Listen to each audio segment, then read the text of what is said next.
Welcome back in week 9.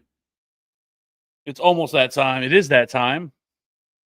And we made it through Buymageddon, which was fun. But still have 4 teams on bye this week, but not as bad when you have the Jets and Browns. Doesn't quite hit the same as what it was last week on bye. But either way, I guess some questions here in the chat to hit on. So that's what we're going to be here for. Hit every single start sit questions you guys have. Go ahead and get right to it. What's up? How's it going? Drop Tez for Jaden Daniels on waivers. Also had to drop Mooney and Cincy. Terrible defense that maybe lose this week for Spears and Slayton. Love that. Love both those moves, especially the Spears one.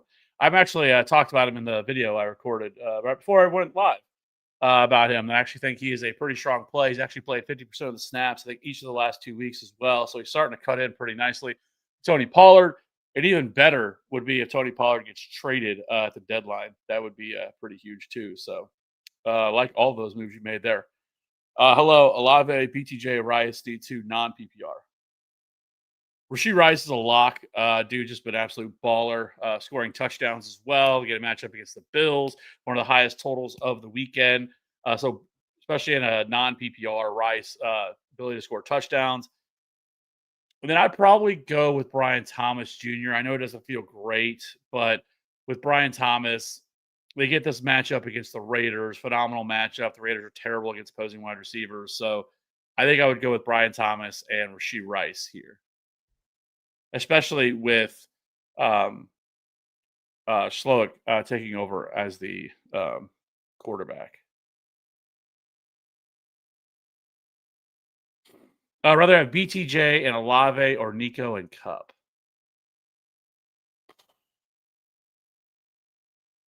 I definitely don't want Cup. I'm not.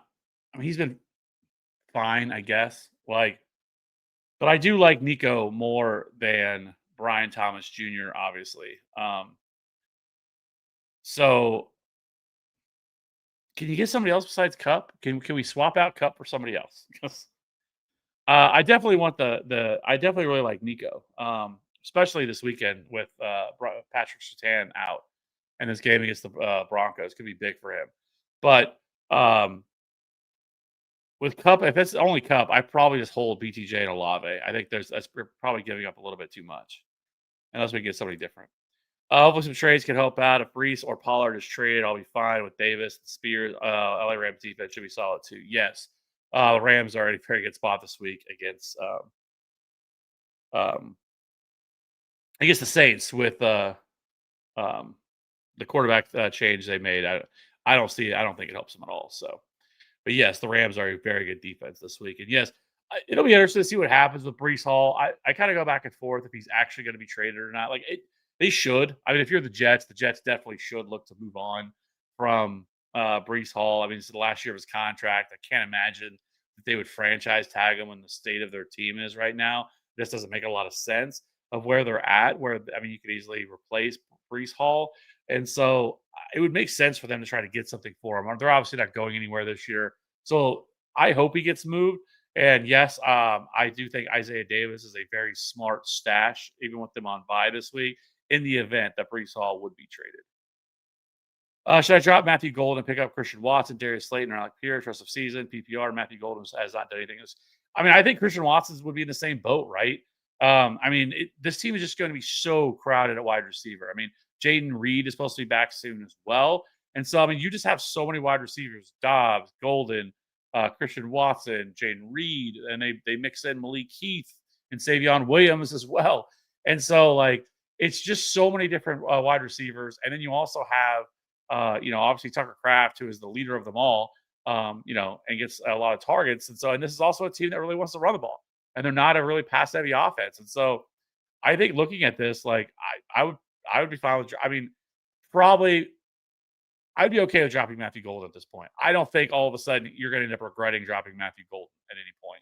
He just doesn't seem like he is going to take off. And it seems like another Packers wide receiver failure experiment. And so I do think I would do it for Darius Slayton. I thought that was a pretty encouraging sign for Darius Slayton last week. You just look at the box score; it doesn't look like he absolutely did anything last week, but he did have that 70-yard touchdown that was called back, which would have. If he scores that, he's probably one of the one of the top waiver ads that people are talking about this week, where because he didn't, not a lot of people was excited about him. So if I was going to do it, it'd probably be for Darius Slayton. Just not a lot in front of it. It's just him and Wan'Dale Robinson, right? For the Giants. So in an offense that's going to have to throw the ball more because of their defense. So I'm perfectly okay with doing that at this point. I don't think we need to keep holding on to him.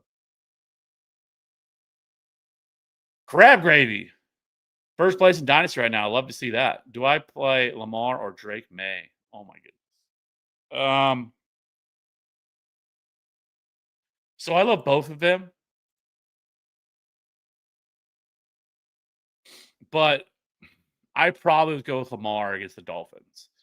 The Ravens are going to continue to be in win mode like every game. They cannot let their foot off the gas. It's a lot like the Bengals were last year, right? When they fell behind really early and just had to kind of every game is like a playoff game for them. And so I like the matchup. I mean, I like Drake May's matchup too. I mean, obviously, I have Drake May as QB4, so against the Falcons. But I would lean towards Lamar in this matchup against the Dolphins.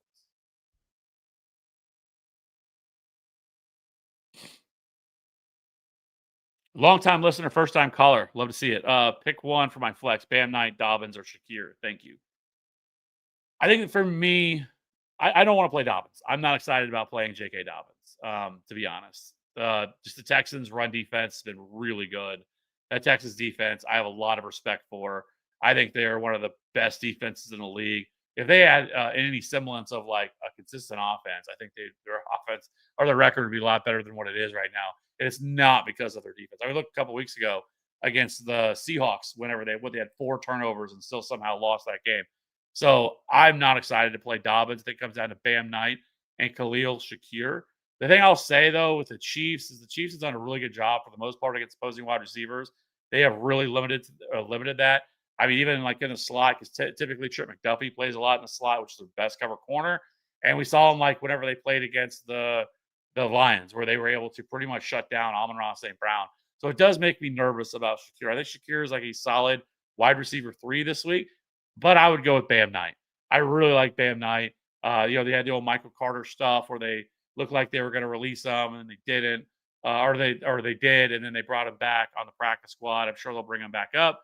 But I mean, even with Michael Carter there, with all that happening this week, if you just look at Bam Knight, in his last couple of games before their bye, he averaged 14 and a half carries and 3 targets over those last 2 games. Didn't do a ton with them, 11 PPR points per game, but this is one of the best matchups you can get. I mean, this Cowboys defense is dreadful, and they allow the second most PPR points to running backs. I really like Bam Knight. I think Bam Knight is a pretty solid RB2 play.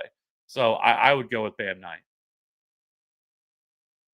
Pick 2, one for tight end, one for flex: Kittle, Gatson, and Tyrone Tracy.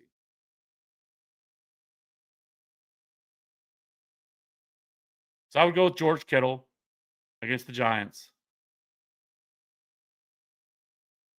I do like Tyrone Tracy. Man, it's hard to sit Rondé Gatson as good as he's played.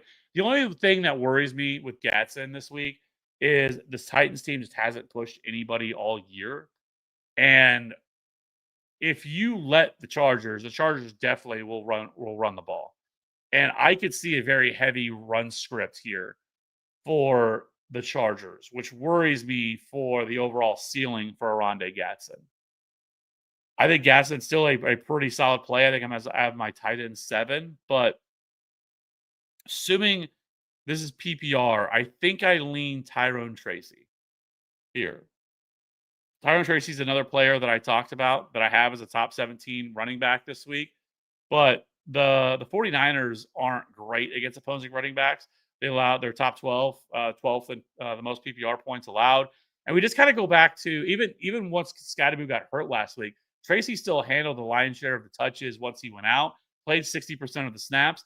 And last year, from week 5 on, when he kind of took over the backfield, handled 14 carries, 3.5 targets, averaged 14 PPR points, was just outside of a top 12 running back rest of season once he took over. So I would probably go Tyrone Tracy here in this matchup over Rondé Gatson. And then it really, for me, Gatson would come down to just game script, where I'm not as worried about Tyrone Tracy.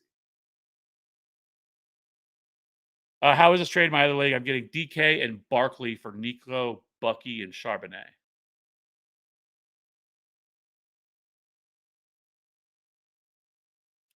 Other running backs are Vidal, Swift, and Tracy.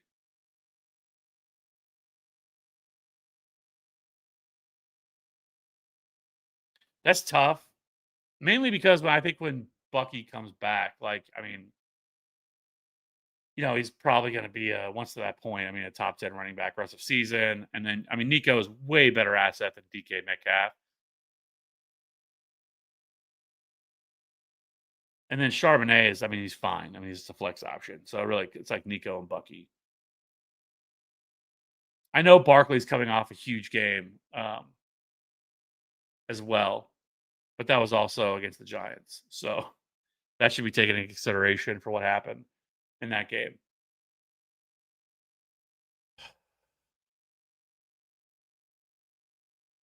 I guess I probably do it. There's no guarantee that Bucky, when he returns, when this injury's been pretty weird, everything else. I don't love, getting rid of Nico Collins for DK Metcalf, but what would you be left with at wide receiver? I think that's a good question. Like, what does that do for you the rest of your wide receivers if you're getting rid of Nico? Corey got lucky on bye week. Have Tracy picked up Kareem Hunt before Pacheco got hurt, and now have ETN in my flex. Love that. I mean, that's the way to do it right there. Stash Kareem Hunt. Now, it does sound like it's going to be a pretty short injury for Isaiah Pacheco. My guess is he sits out against Buffalo, and then they go on bye in week 10, and then he's back for week 11, which I believe is against the Colts, I think. Or maybe it's the Broncos. It's either the Colts or the Broncos. But anyway, either way, it's a pretty short injury. But for this week, I think it's a really good play. And he's been a decent flex option. And there's been rumors. People think the Chiefs are going to trade for a running back. I would be shocked if the Chiefs traded for a running back. I do not see it happening. 8:08 evening. Which two tight ends do I start? Kittle, Gatson, and Laporta. Need two quarterbacks to play as well. Dak, Goff, Darnold, or Purdy.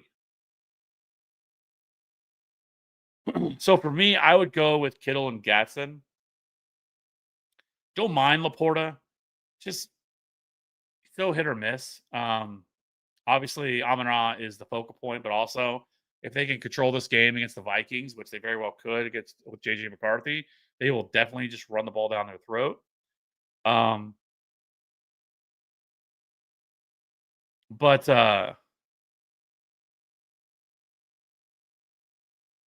so I would go Kittle, Gatson, and then two quarterbacks. I would go with Dak, and I would go with Goff at quarterback.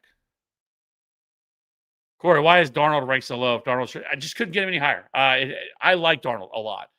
Same video I was talking about that I always do. Quarterbacks, running backs, wide receivers, tight end. They'll be out tomorrow. I talk about Sam Darnold. I love Sam Darnold this week.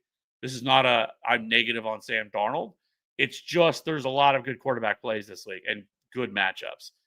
Really like the spot for Caleb Williams because the matchup against the Bengals, who are terrible. Stafford against the Saints. I could probably switch that up. Kyler Murray, I am. There's a lot of volatility there, but the matchup is phenomenal against the Cowboys. The Cowboys are terrible. That game also has a really high total. Jackson Dart has been really good so far this year. The only thing with Sam Darnold comes down to is do they open up the offense, right? Do they throw the ball enough? Because that's been the problem with Sam Darnold. It hasn't been Sam Darnold's been phenomenal on a like a per touch drop back basis. Like he's been one of the best quarterbacks in the league. Fantasy points per drop back, he's been really strong, but they're only averaging 29 fantasy points or 29 pass attempts per game, which is dead last in the league.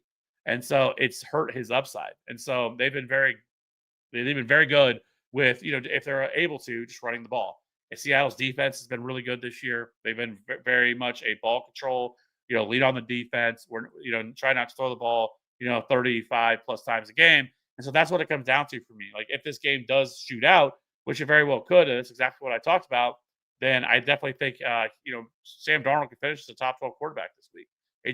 There's just some volatility here.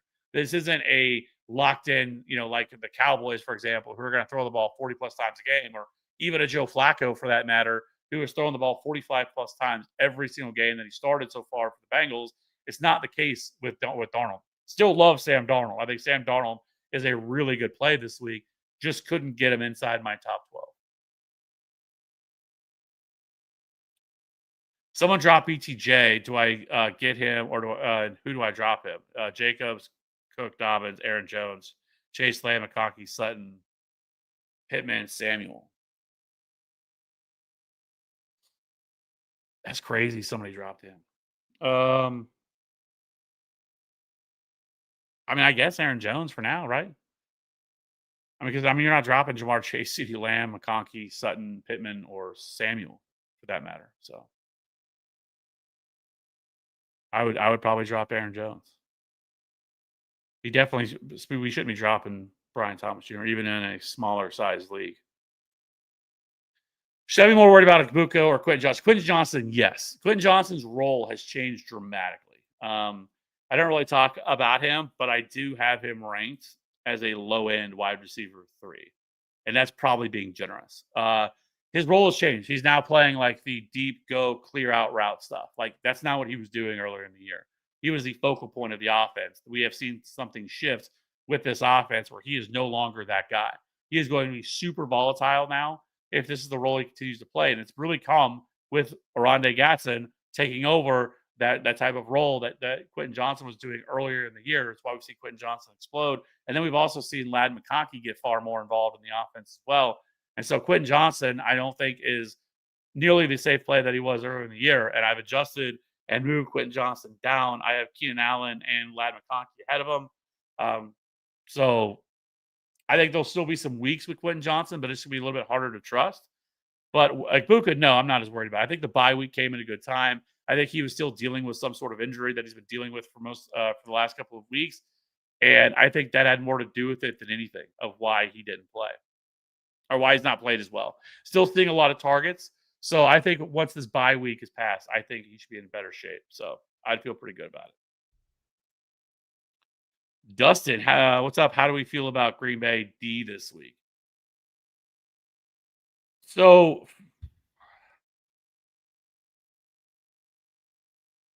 there it is.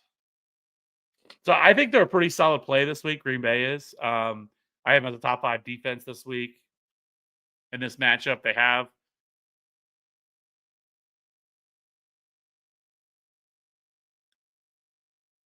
And I think there's a lot to like here with this with them this week against Carolina. Carolina, especially if it's Bryce Young, I still really like them. Andy Dalton loved them. He was sacked 7 times last week, even though he barely threw the ball. But even if Bryce Young is out there, I mean he's playing on a high ankle sprain, and Bryce Young needs to be able to be mobile, needs to be able to move around the pocket. And if he can't do that, he's basically a sitting duck. Then I mean you're gonna have Micah Parsons just go after him. They're gonna try to run the ball, but the Packers have been really good against the run this year. They've been one of the better run defenses in the league. And so this is much more of a little bit more of a pass funnel defense. And so if that's the case, they just might be bringing the house against them. And so I think Green Bay is a pretty strong play this week against the Panthers. Start Tracy over Swift. No, I'm going Swift. I have Swift as a top 12 running back this week. Again, another player I talked about, really strong play, really good matchup against the Bengals. So Bengals have been horrific against the run. So I am starting Swift over Tracy.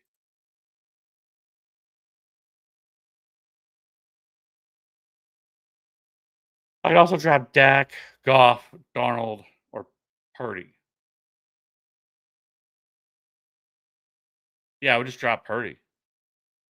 Is this a super flex league 808? Is this a start 2 quarterback league? Even still, I mean, you're fine with the 3 quarterbacks that you have.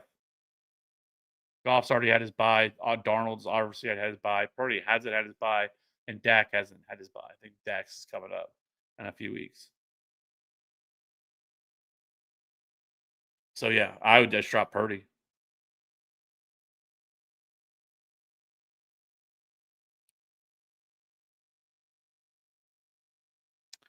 For wide receiver, I also have Slayton, Bourne, Tez, Leggett, Tillman in a 16-team league.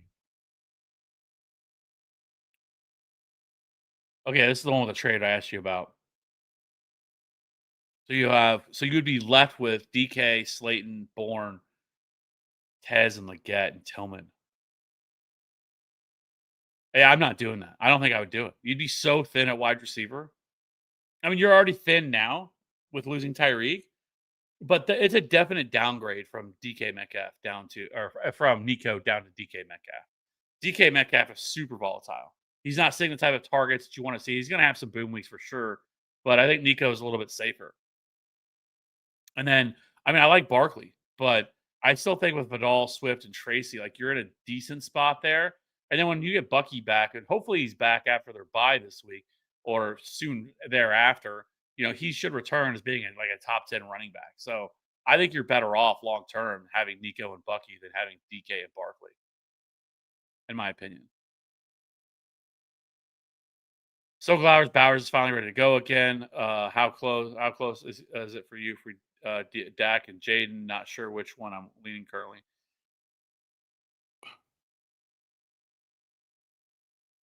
I lean Dak mainly because of the defense. Also, with him coming off another soft tissue injury for Jaden Daniels, you wonder how much they're going to ask him to run, which is a big part of his game and his value as a fantasy quarterback. And so that would worry me as well. I mean, Seattle's defense could definitely get after Jaden Daniels. Where Dak, I'm not really all that concerned with it. They're at home, which is phenomenal because it's like, it's one of those game environments that always goes off and goes nuclear at, Dallas. And so while I have respect too for Arizona's defense, like this is still a defense that can be had by CeeDee Lamb and George Pickens and the wide receivers, Jake Ferguson. So I would lean Dak, I think. It is super close though.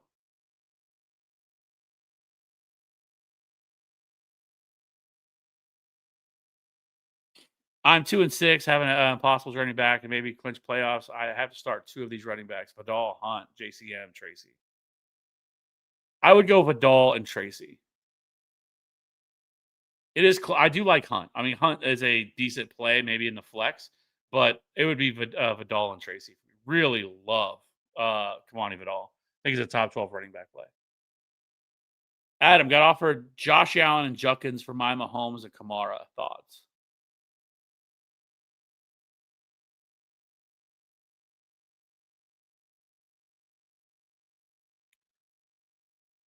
I mean, it's obviously pretty close between Allen and Mahomes. I mean, Mahomes has been on a phenomenal heater for the most of this year, for the most part.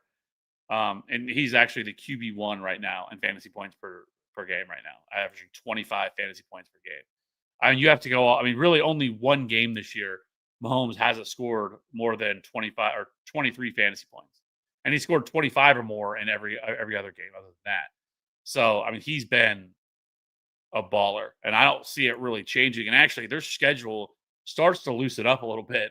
They've kind of went through after this game against Buffalo, like it starts to really open up to where you're starting to get a little bit more of the easier matchups for them moving forward. And so you do get an upgrade with Juckins over Kamara, but I think it's like marginal. I mean, it's not, or I should say, like it's definitely an upgrade. But what worries you with someone like Juckins though is he's so game script because he's not utilized in the passing game. And so, like, if when they fall behind and how bad their offense is, there's going to be plenty of games where they're falling behind. He gets game scripted out, and so that is definitely concerning for Juckins, which I think Juckins is fine. Like Juckins is a still like a pretty strong RB2, right? But I don't know if like I think I would just hold Mahomes. Like, if it ain't broke, don't fix it. And there's nothing wrong with Josh Allen. Like Josh Allen's obviously a top 3 fantasy quarterback rest of the season, but Mahomes is just on this absolute heater in fantasy right now. I would just rather hold Mahomes. Thoughts on this trade? Sent Amarian plus Charbonnet for Juckins might have been too much, but I just don't feel confident in how Hampton our season when he returns. Yeah, I mean, I think you gave up quite a bit. I mean, for Juckins, it really, but it may not be because I mean, we got the reports today that he may be out until week 13 or 14. I mean, if he's out that long, that's a lot. I mean, he's basically going to be coming back for just the fantasy playoffs. And at that point, can you afford to, had not have him? So I guess at the end of the day, I don't really hate that trade. I probably would have went after somebody different than Junkins, but just because, like I said, like there is volatility there with him. But I'm fine with it. I think it's a right move. I think it's a right type of move to make. Because there's just a lot of different direction this could go with Amari and Hampton. Shaheed or Mooney at wide receiver 3, or do I drop Mooney for someone like Christian Watson or A.O. Maynard?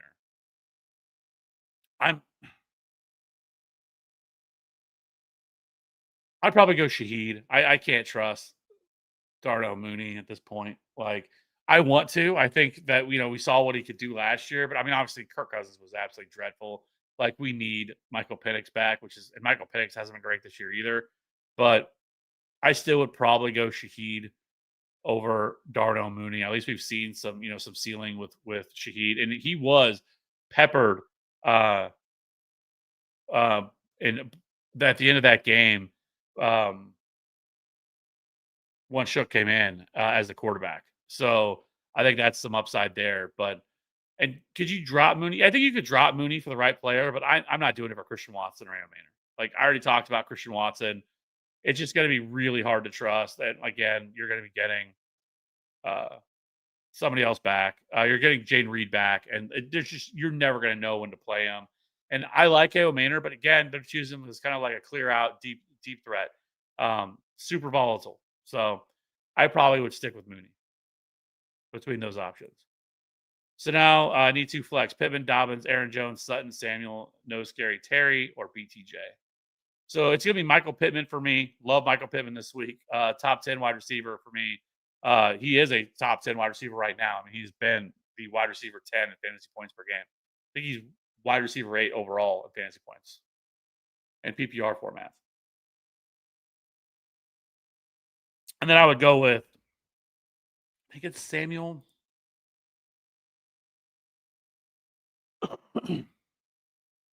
Would I have higher? Yeah. I would go with Debo.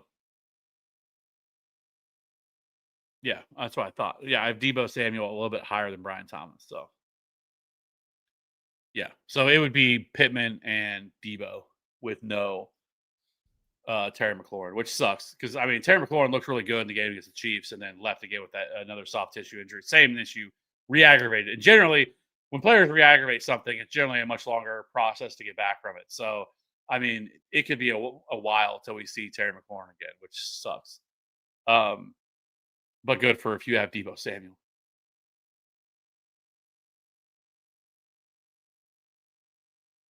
Okay, thanks. Yeah, no problem. Happy to help. If you haven't already, while you're here, I really appreciate it. Just hitting that little like button. And if you don't already, hit the subscribe button. Really helps me out. That's all I really ask for. Also got offered H-Hand and Rome for my CD worthy JCM thoughts. And which trade would you prefer?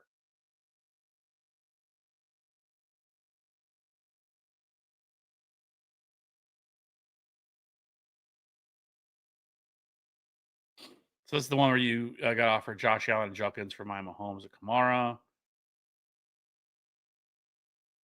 Also got offered H-Hand and Rome for my CD worthy JCM.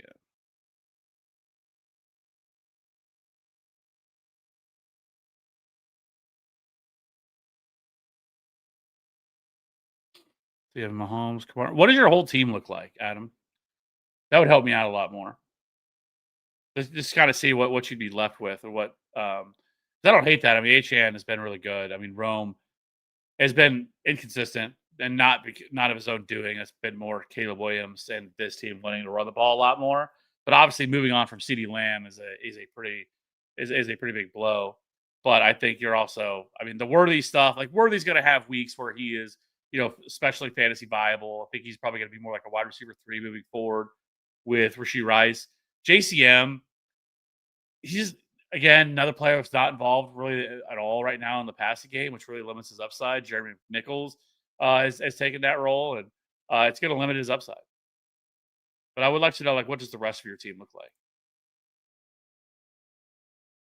Help me mock up a trade. I trade Aaron Jones, Bill, Bam, Hunt, RJ Harvey, Gatson. Targets Waddle, Marvin Harrison, Devonta, T, JMO.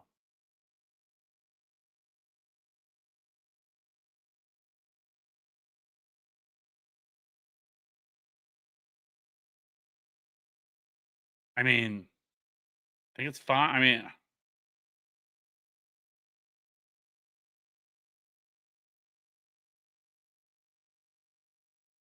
I don't think that's enough to get all that, to be honest. I guess because I mean, Bam Knight is a super limited. I mean, Trey Benson should be back in the next few weeks. Um, so like Bam will be pretty much useless at that point, I think. I mean, he might remain some sort of role with Trey Benson. I don't know if Trey Benson goes back to doing exactly the way it was, but which we haven't really seen much. It was pretty much the one game when James Conner went down and then he got hurt. And so we really haven't seen what a full game would look like with Trey Benson. But um and then Kareem Hunt, same situation. Obviously, Gatson, top 8 tight end rest of season. RJ Harvey, will he ever, really take on a huge role in this offense with J.K. Dobbins? Aaron Jones is kind of doesn't really matter to me. Like, but you're not getting all of these players for what you have here. But I guess it really depends on like what position are you hurting at? Like, what is it that you're looking to acquire? What are you trying to accomplish other than just making my team better? Like what positions are you trying to improve? 7-1 in redrafts. May Jonathan Taylor's been so good. Kyron, ETN, Pollard, Spears, Jamar, Sutton, Ekbuka, Keenan, DJ Moore, Noel or Noel, Tez, Tyler Warren. What would be an ideal trade upgrade? RB 2, 3.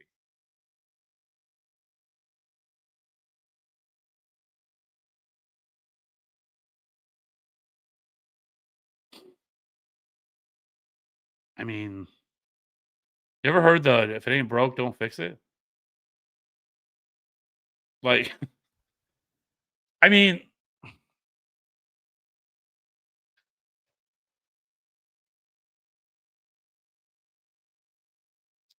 let me look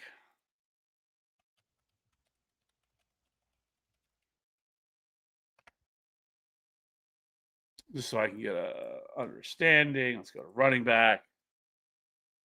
So these are hard to do because understanding what other teams have and what other teams' needs are. It's not always one for one when it comes to some of this.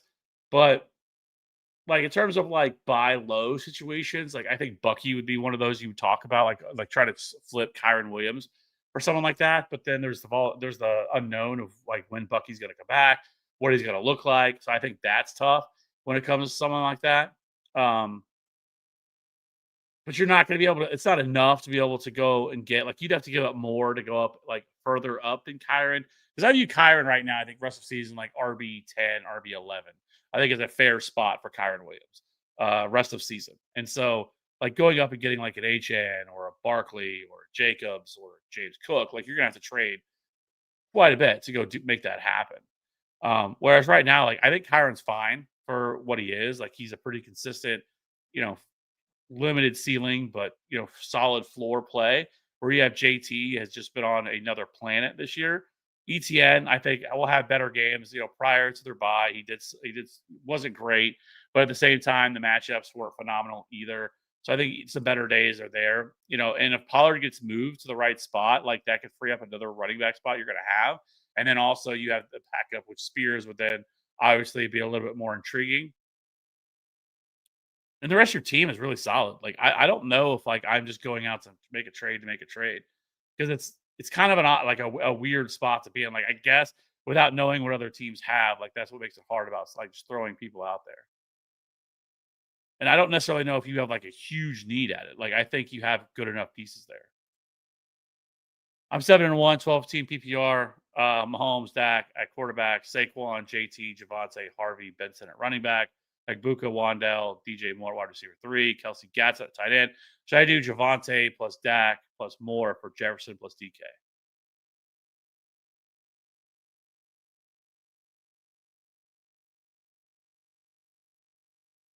I mean, I don't really care about the DJ Moore part So you would have then at that point you'd have Jefferson, Ekbuka,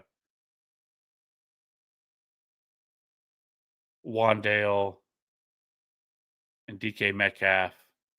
Quarterback, obviously, you're fine. That's a smart move in a single quarterback league to move on from Dak when you have Mahomes. Though I'd probably want to do it after this week just because of Mahomes going on by. But I'm sure you could stream somebody in the single quarterback league. And then you'd still be left with Saquon, Jonathan Taylor, Harvey, and Benson, who should be back soon.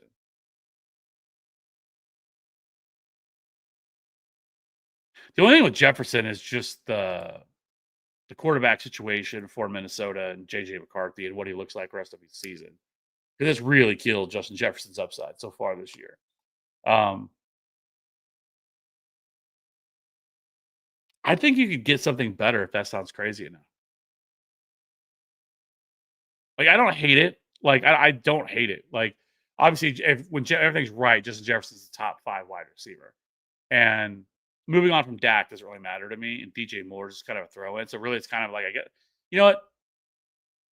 You're 7-1. Like you're still really. I mean, the engine of your of this team is obviously having Jonathan Taylor, Patrick Mahomes, uh, is huge, and then Saquon if he can figure it out rest of the season. I like what they did. So the Eagles actually played a ton of 6 linemen, a jumbo package last week, and it's the best we've seen their run game look again against the Giants. But still, I thought that was encouraging where they figured some stuff out there. They also went under center a lot more, which is not something that Jalen Hurts typically does a lot. It seemed to help a lot with Barkley. So I mean, you're in a really good spot with your running backs. So I don't know. The more I think about it, the more I don't hate it. Like I think I would make the move. I think if Jefferson, or mainly if JJ McCarthy can look better than what he did, then I mean it could be a big boom for Justin Jefferson, where it's a more of a buy low moment for you. Because again, I don't really care about Dak. Like I would tell you, probably you could probably drop Dak if you had to, whenever you have Mahomes. So really, it's like Javante and DJ Moore for Justin Jefferson and Dak, or D and DK, and I think you win that trade. So I've talked my way through it enough. Yes, I would make them. Chris, what's up? Goff or Knicks pick up Pierce or Watson and start this week. Oh, Alec Pierce. It's like Pierce. I was thinking of like Damian Pierce, but no, Alec Pierce. So I would go with Goff over Knicks. I don't love this spot at all for the Broncos offense against the Texans defense. The Texans defense has been really, really good this year, and I don't want to play Bo Nix against that defense on the road. So I would go with Jared Goff, top 10 quarterback play this week against the Vikings. And then at wide receiver, I'd probably go Alec Pierce. Um, Chris, is anybody available? Like, where's my like? Because like I would rather, but he might have been picked up because he was kind of a hot waiver name. But like Tremere DK, I like him. Darius Slayton, if he's sitting out there, I think both of those guys are a little bit safer plays, probably a little bit safer floor. Um, But if I had to choose, I'd probably go Alec Pierce just based solely off the offense and, the game environment and everything else. I probably would go with Alec Pierce.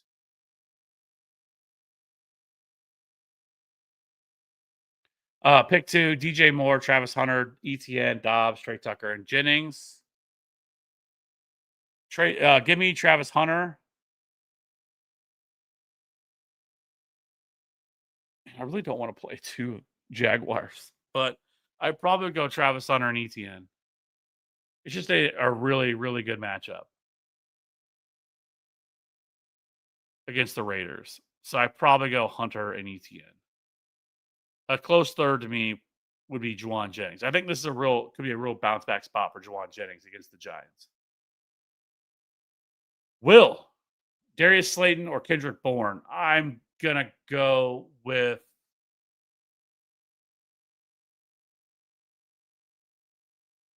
I'm gonna go Darius Slayton.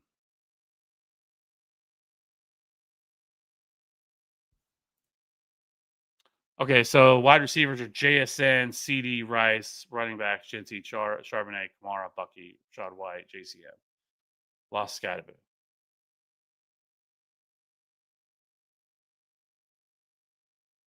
Okay, so you'd be left with then JSN, Rice, and Rome, and then at running back, you need a running back. So that I mean, when Bucky comes back, you'd be in a good spot with this move with Bucky, Genty, but then you'd also have HN.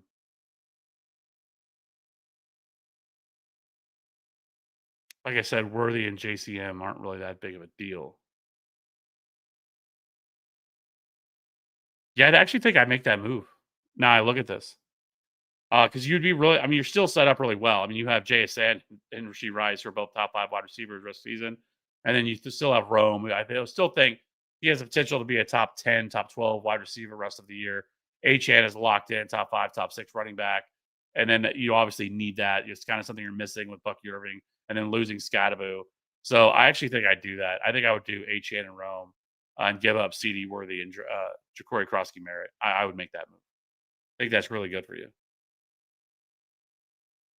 Gatson or Ferguson, full PPR. Super close, but I would go with Jake Ferguson. I have Jake Ferguson just ahead of Aronde Gatson. In my flex, David Montgomery or Woody Marks.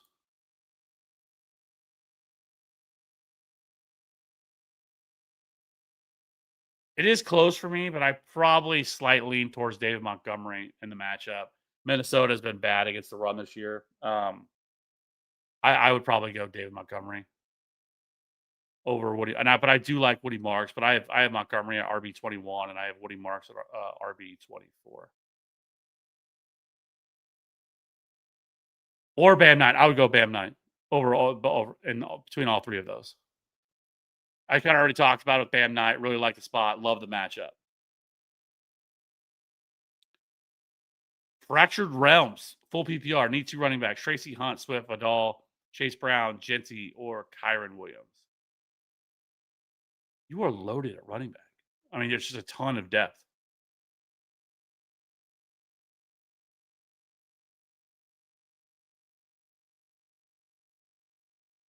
So give me excuse me. Give me Vidal and Swift, I guess. I mean, or no, excuse me. Sorry. Give me Kyron Williams and man, can we not play 3 running backs? I really want to play Vidal and Swift, but give me Kyron Williams and give me Kamani Vidal against the Titans.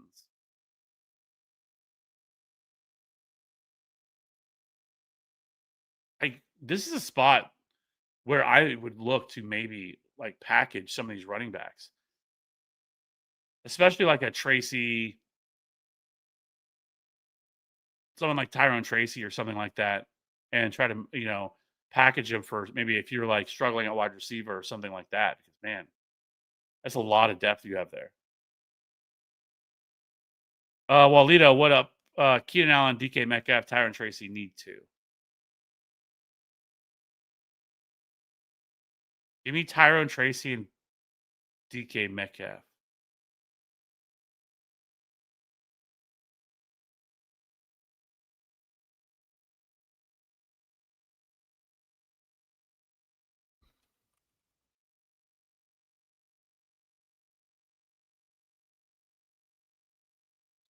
Yeah, I'm gonna go with that.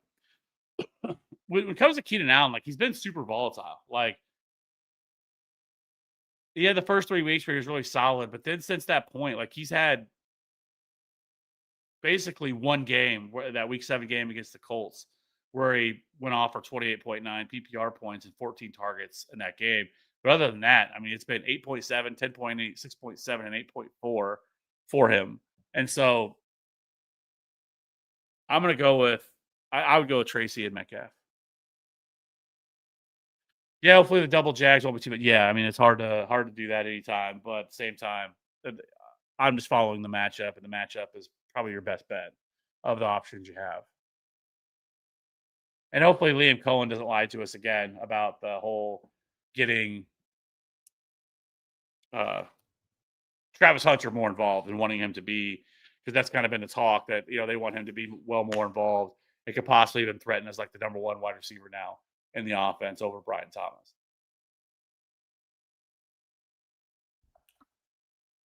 So, sorry, 6-2. Any suggestions to improve? Jaden Daniels, CMC, Barkley, Jalen Warren, Bigsby, Gainwell, Nico Olave, Debo, Devonta Smith, Travis Hunter, McLaurin, Goddard. So, I mean, for one, I mean, obviously, Christian McCaffrey has done a lot of heavy lifting with this offense of how good he's been outside of last week. But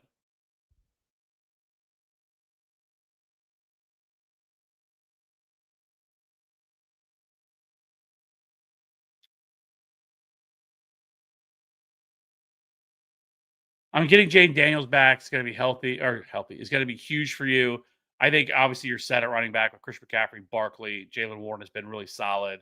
I mean, Gainwell and Bigsby is whatever, but obviously those are just kind of your handcuffs for those guys, which I don't necessarily always love to do, but which is actually crazy that I don't even know if we've really talked about it that much.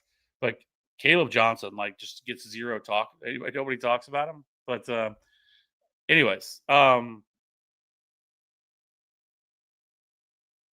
I think wide receiver is probably where you're hurting the most for the most part, especially with having both Debo and McLaurin. McLaurin being out, Nico has been hit or miss at times. Olave is, like what second in the league in targets, but certainly not paying off that type of with that type of production or that type of target share.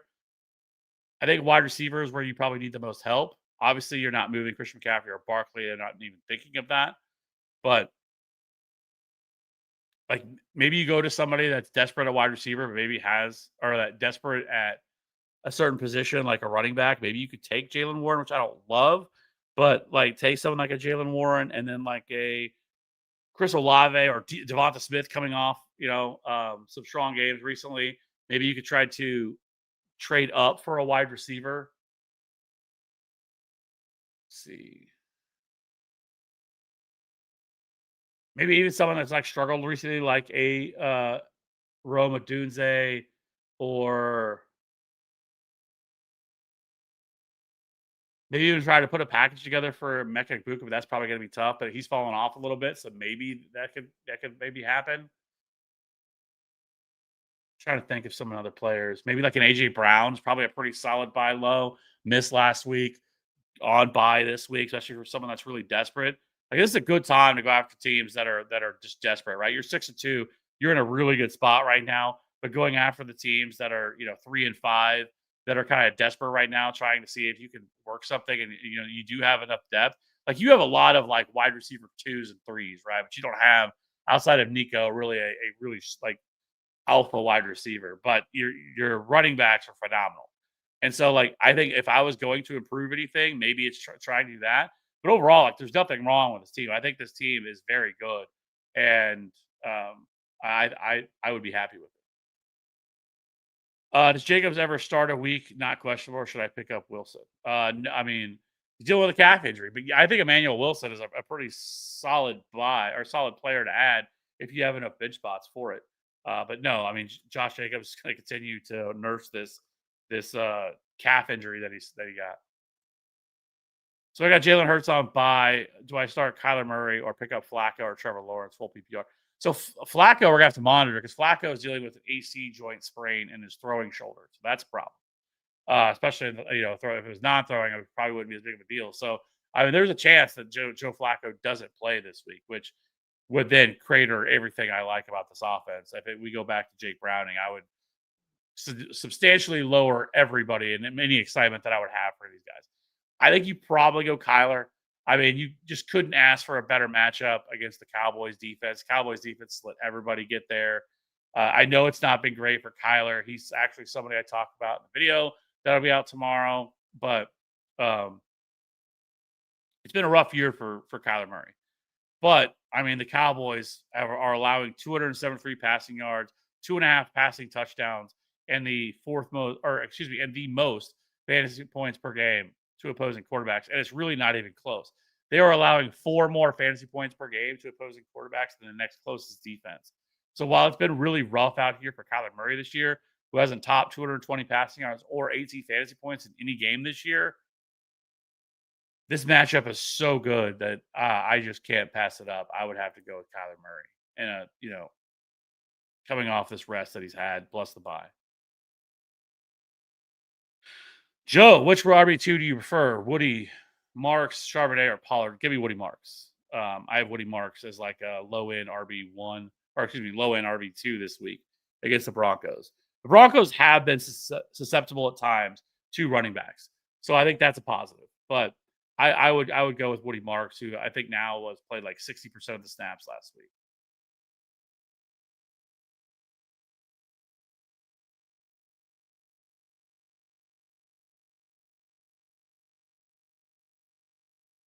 6-2, 12-man full PPR. Quarterback, May, Love. Running back, H.N. Bucky, Henry, Woody. Wide receivers, JSN, Amon-Ra, Shaheed, Kittle, Fannin. Trade ideas for playoffs.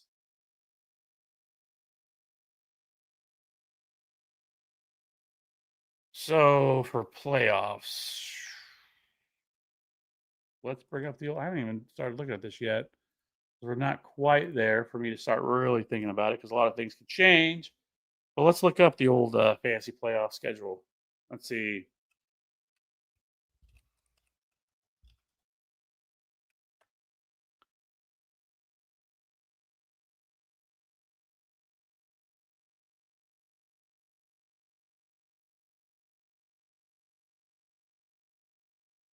All right, weeks 15 through 17. Let's just take a look.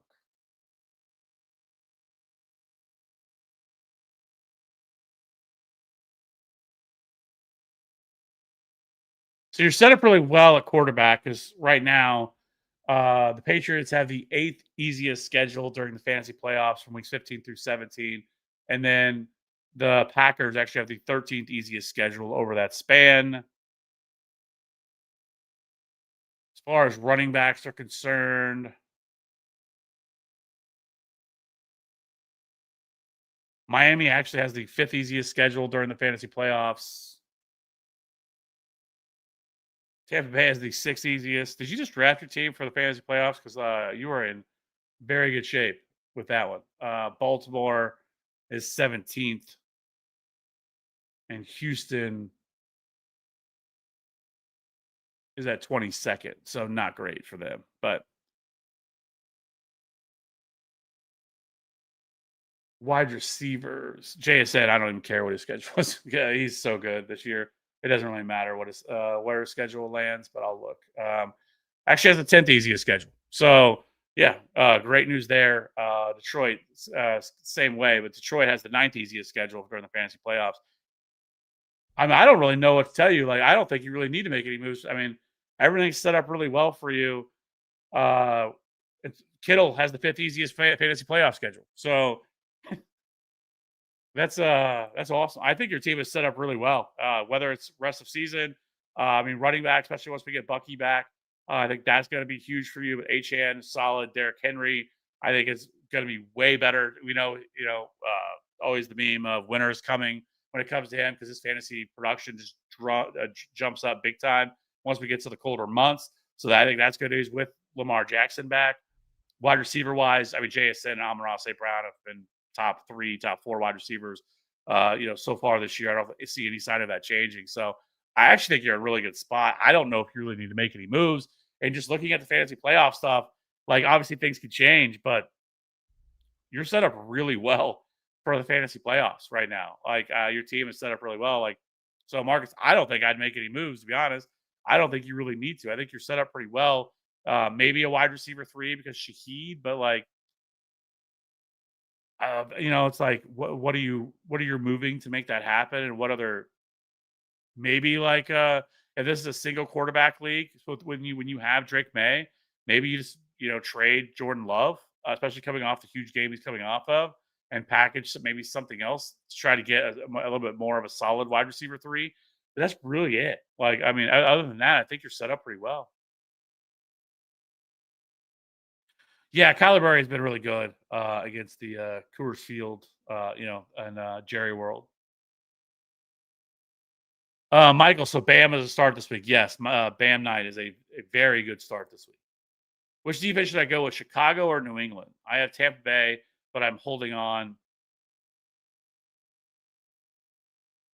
I'm thinking about dropping them for the bye week. Yeah, I mean, you could drop Tampa because I think coming out of their bye, I know the like especially towards the latter part of the year, Tampa Bay's schedule is like phenomenal for their defense. Definitely somebody that I would be fine with. Um, after that, but they're after their bye. Oh, they play the Patriots. So the Bucks. I mean, you got the Patriots, which isn't a great matchup, and then they got the Bills, the Rams. None of those are great. But once you get past that, you get the Cardinals, which is a pretty solid matchup. The Saints, awesome. Falcons, awesome matchup. Panthers, great matchup. The Dolphins, great matchup. So, like, once we get to that last 4 or 5 weeks of the season, the Bucks defense is going to be probably a top 10 defense the rest of the way. So, but other than that, like, I wouldn't want to hold on to them because, like, I don't feel great about playing against the Patriots. I damn sure don't feel great playing against them on the road against Buffalo or on the road against the Rams. So, I would probably at that point, I would drop the Bucks. Now, as far as who you should go with, if Joe Flacco doesn't play, it's easily Chicago because we've seen how bad Jake Browning is, and that in that in that offense. So it would be Chicago for me if Joe Flacco missed. If not, I guess I would go New England if that's the only other option that you have on defense. But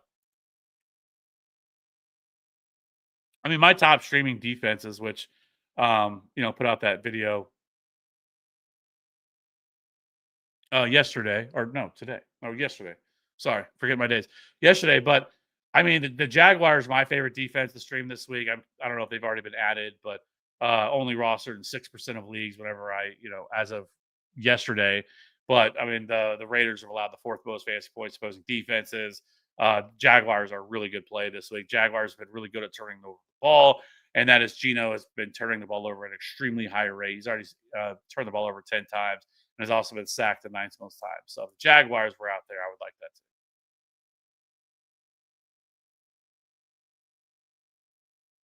Will Wilson and Bucky be back week 10, or does Myers get traded?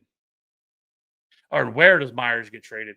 There seems to be a lot of teams looking for a wide receiver. I wouldn't be surprised if Pittsburgh got desperate because they seem to be the team that's most desperate looking for a wide receiver. I think we've kind of seen this now. Like they need another wide receiver to go along in this offense because you can't keep rolling out this jumbo 12 personnel stuff that they're doing and trying to get by with all these tight ends. I think we really saw it come back to bite them in the ass against the Packers because DK Metcalf isn't like a true alpha wide receiver like a Justin Jefferson or Jamar Chase where he's going to carry. Like he's just not that type of player.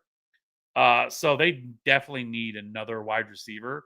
And so they seem to be the most likely team to go after a wide receiver. And so I really would be surprised if they went after and really were the one that was aggressive to go get Jacoby Myers.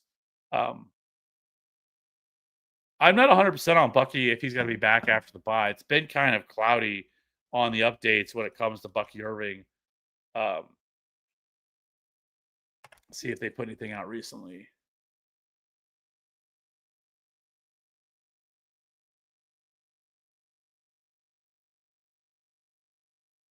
So, as far as Bucky Irving is concerned, basically he said,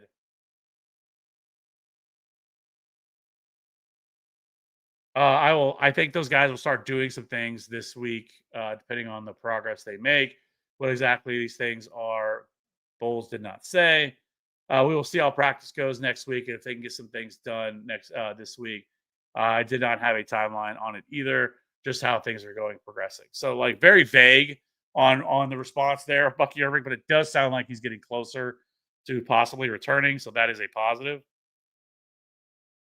I would expect Garrett Wilson to be back after the bye. I think his injury was always going to be a couple weeks. So, yes, I would expect Garrett Wilson. And Bucky sounds like probably week 10, week 11. He should be back. It sounds like they're wanting to get him back to practice next week. Maybe it's a slow ramp up with the injury and that he doesn't play week 11, but then comes back, or come back week 10, excuse me, but maybe he's not back till week 11. Would you trade Bucky for Genty? 1 for 1. I have Junkins, Charbonnet, Henderson, Spears, and Pacheco. Wide receivers are CD, Ibuka, Garrett Wilson, Keenan Allen. Tight ends are Kelsey, Baker's quarterback, and Darnold.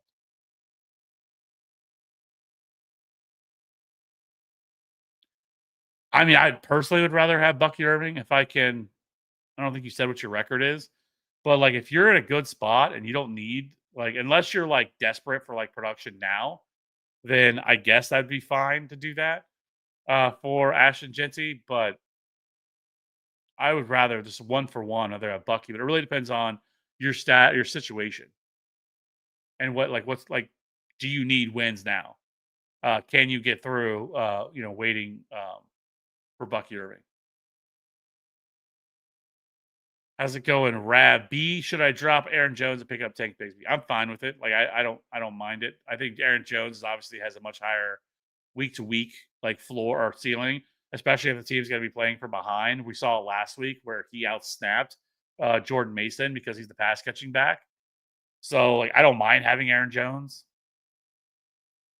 but Bigsby is much more of just a straight handcuff to Saquon Barkley. I got Hurts, Murray, Javante, Kyron, Vidal, Chase Brown, Trey Benson, Pittman, Harrison, Collins, Allen, Addison, Ferguson, Gatson, Cameron Dicker, and Jags D, PPR.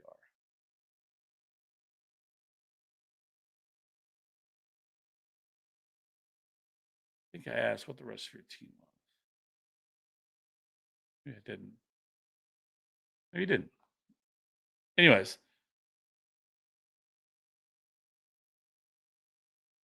Yeah, I think after this week, yeah, we're definitely. I would drop Kyler Murray. I think the rest. I mean, Javante Williams has been a hell of a find.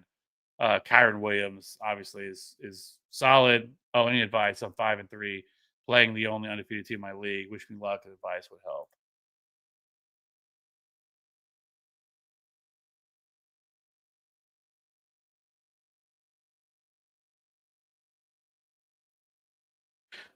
So, I mean, I think your team's actually in a pretty decent spot this week. At least in terms of just overall matchups wise, I think you're in a really good spot. I mean, running backs, we're definitely playing Javante. We're playing Kyron. I would probably try to flex Kamani Vidal. You're playing Murray. Pittman's a strong play. Collins was back at practice today. That's a very big plus for him. With him, he still has to obviously go through a clear concussion protocol, but being back at practice is step one, where you go through a limited practice. Now, next, he should be going through a full practice, and then he'll get cleared after that. So Nico should be back. So I'd go Pittman, Collins.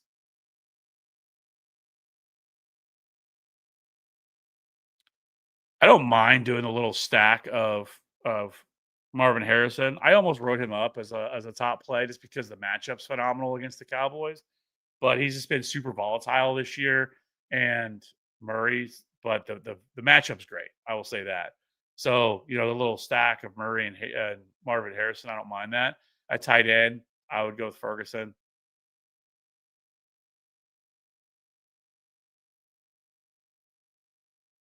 I think that's the way that I would play it. I think if it was me, unless you have some extra flex spots.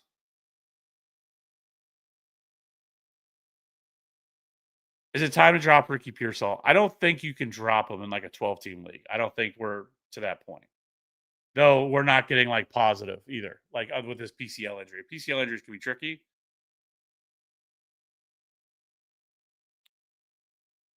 So, but I don't think I'm dropping Ricky Pearsall in like a standard 12-team league. Like how many teams are in your league?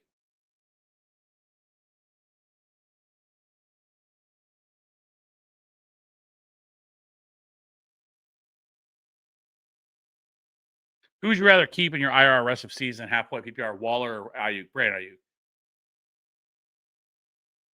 Ayuk. Um,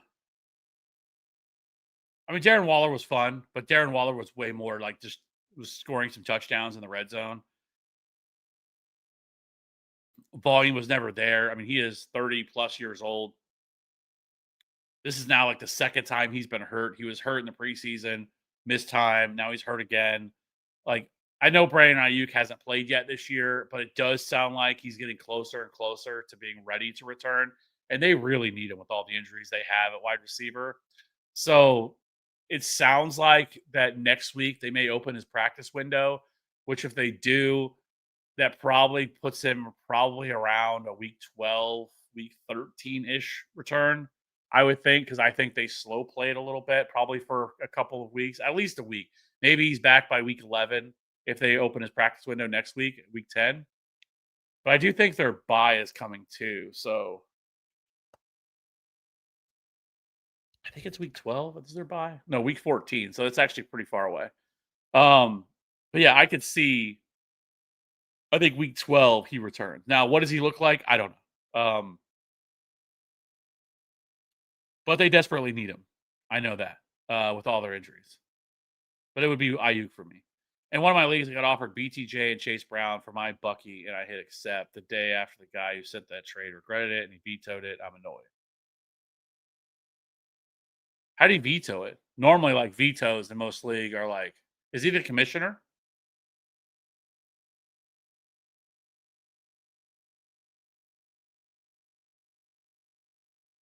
Or did he just say that? Did he go to the commissioner and tell him, I don't want to do this trade, cancel it? Which to me, it shouldn't happen. Like if you hit accept, like it's a wrap. Um, in my mind, and especially the next day. Like if he would have been like immediately afterwards, would have came back and said, "Hey, never mind, I didn't want to do that," then I probably would be okay. I mean, I would be okay with it. Clearly, it was a mistake. I'm not going to ruin the league over that. But if it was the next day, like no, I'm like the trade stands at that point. You've had your opportunity to say something. You don't get to come back and have buyer's remorse like after you made that trade. Sounds to me like he probably thought that he was gonna be back sooner, and then he found out he wasn't, and then he's like, "No, I'm not. I don't wanna do this anymore," would be my guess.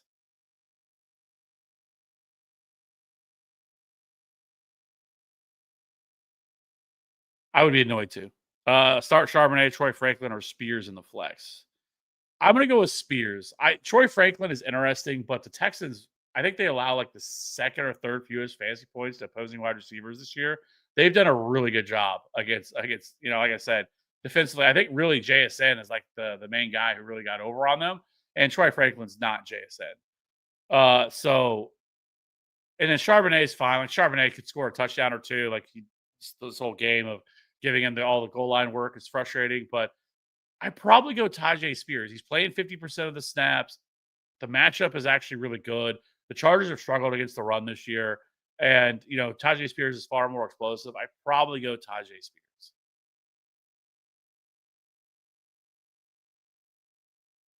I'm 2-6 in the league where I'm thinking of trading Bucky for Jency. Yeah, I mean, yeah, I would do that then. I mean, you obviously need immediate production. You have to win. You can't wait for Bucky Irvin to come back.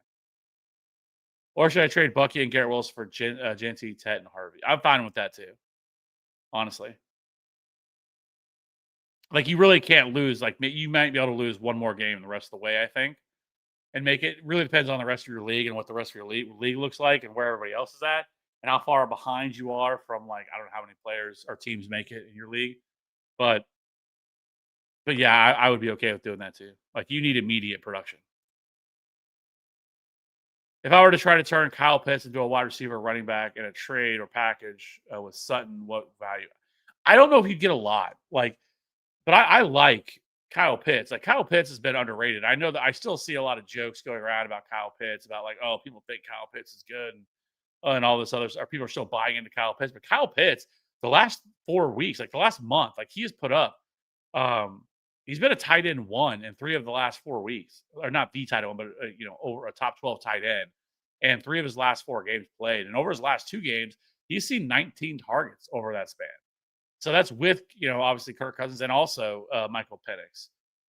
But he's seeing a really healthy, almost 21% target share. He's top 5 in routes run. Like he's been really good for the most part this year. Like he's been better than people give him credit for. And so, but I still think people though have a negative connotation when it comes to Kyle Pitts. So, and Sutton, I mean, we all know why you want to get rid of Sutton because he's been extremely volatile. And so it makes it hard to get like fair market value for guys like this because people necessarily aren't going to value them the same. But I guess if you were going to try to go after somebody, like it might have to be like a Kenneth Walker, like a buy low on a Kenneth Walker, buy low on a maybe Rico Dowdle, who sounds like he's actually taking over this backfield from them, from Chuba Hubbard with the remarks from Dave Canales. So like maybe something like that you could try to go after. Tyrone Tracy's value hasn't went up where it probably needs to be because of it. I probably would ask for something a little bit more too. I wouldn't just ask for just that player, but get a throw in or something like that. But I think those are kind of options you could look at for a running back in a trade.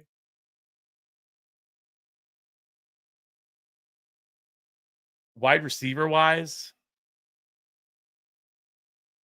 maybe like a Brian Thomas Jr. or Nico Collins, maybe. I don't. That's not enough. You probably have to put in more to get Nico, but something like that, I think, is where you could look.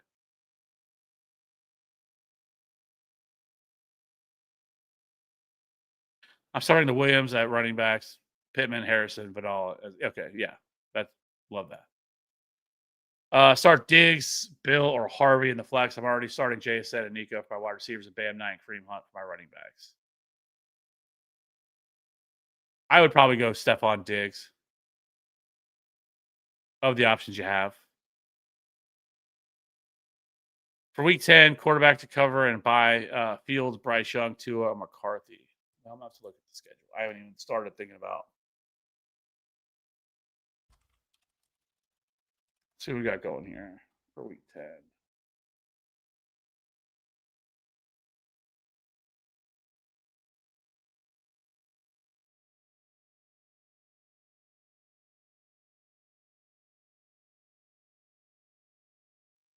So for week 10, what do we got here? So Bryce Young, which I really don't want to play no matter what, but they are playing the Saints. So not a bad matchup. Tua, the Dolphins are playing the Bills. Don't love that, but it is in Miami at least. And then McCarthy against the Ravens. Oh, and the Jets against the Browns. Yeah, I don't want to play. I'm not playing the Jets against the Browns defense. So I guess with it being at home, maybe you go Miami. I mean, I don't know. Like, I don't love the playing against the Bills defense, but at least it is at home for Miami. They tend to play better at home than they do on the road. I mean, the interesting one could be JJ McCarthy, and I only say that because of his rushing upside. I mean, this is still a quarterback that ran a 4.40 coming out, like, and that was like a big part of his game was his ability to run the ball. And so like that's where he becomes interesting. Like there's some upside there. Baltimore Ravens defense, like I think it's better than what people were expecting it to be, or we're talking about it to be a couple weeks ago. They've gotten some players back healthy, but they're still not going to be able to get constant pressure on the quarterback because of the injuries they have on that defensive line. That's something they're definitely looking at in the trade deadline. But their secondary is a little bit better than it was. But I do think the rushing upside that McCarthy could bring is is at least interesting. So I guess right now, if I had to choose, I'd probably go.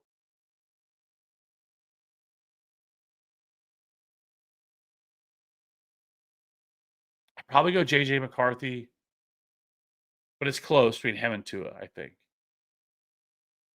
think when it comes to this, and I know you say, okay, what about the Saints? I mean, when it comes to Bryce Young, I think they're just going to run the ball. Like the Panthers want to run the ball. Like they want to be as run heavy as possible. And I think this is a spot against when week 10 against the Saints.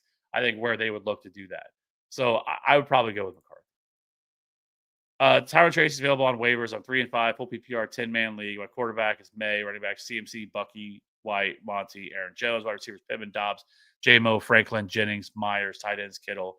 Need 2 wide receivers, 2 running backs, 1 flex.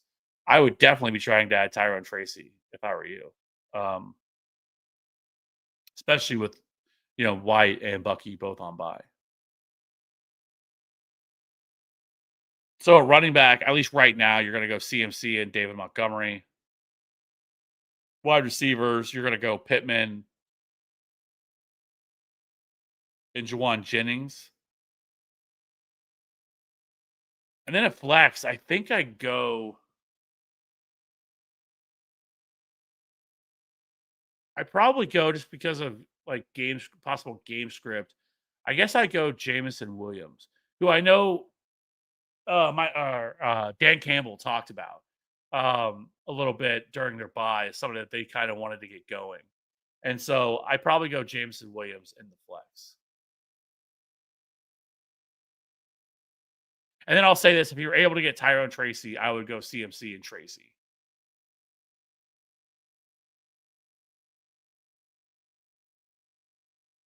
Oh yeah, that's brutal, Tyreek. I mean, unless it's a dynasty league, I mean, you could drop Tyreek Hill. Even like a keeper league, I would probably just drop him because I mean, he's already the dude's talking about retirement, which wouldn't surprise me. The guy's already won a ring. He has, I mean, a ton of money. I would bet the 40 or the Dolphins release him anyways after this year.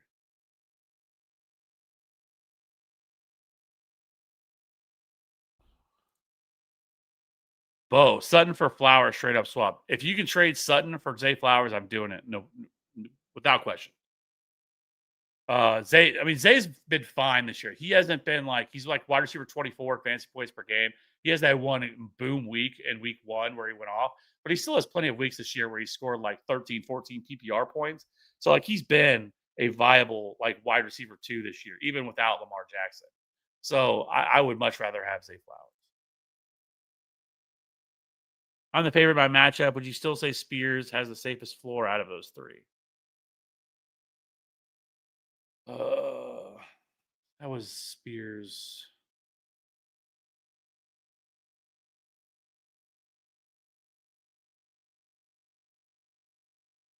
Can I find your question? I know it was Spears and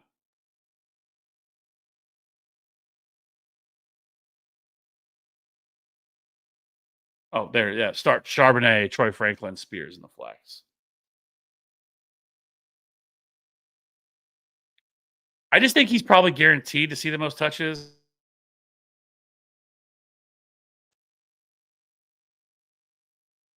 But I would say Charbonnet is probably the safest floor. That's because his upside to score a touchdown. I mean, every time they get to the 1 yard line, here comes Zach Charbonnet coming in. I mean, it feels like Jamal Williams. Remember when it was DeAndre Swift and Jamal Williams? Jamal Williams scored like 20 touchdowns, but like did absolutely nothing anywhere else. Like it was just all touchdown related. Like that feels like Zach Charbonnet this year. But I would say he probably has a safer floor. But I mean, we saw Spears last week. I mean, he's put up 17 PPR points last week. He's super explosive. He's now playing 50% of the snaps, so the usage is there. I mean, they're gonna fall behind for sure. But like the Chargers have struggled against the run this year. Like that has been something they've really struggled with, and they continue to struggle with. They struggled with it last year as well. But Spears also involved in the passing game. He's much more of the passing game back, which is why he's been playing 50% of the snaps because they fall behind so quickly. So, and then what was the other one? Oh, Franklin. I hate that matchup. I just hate it against the Texans. Like I said, I have a lot of respect for that Texas defense. So, and I'm higher on Tajay Spears. I have him like as a borderline top 30 or top 24 running back, I believe. Let me look. Yeah, I have him at RB 28.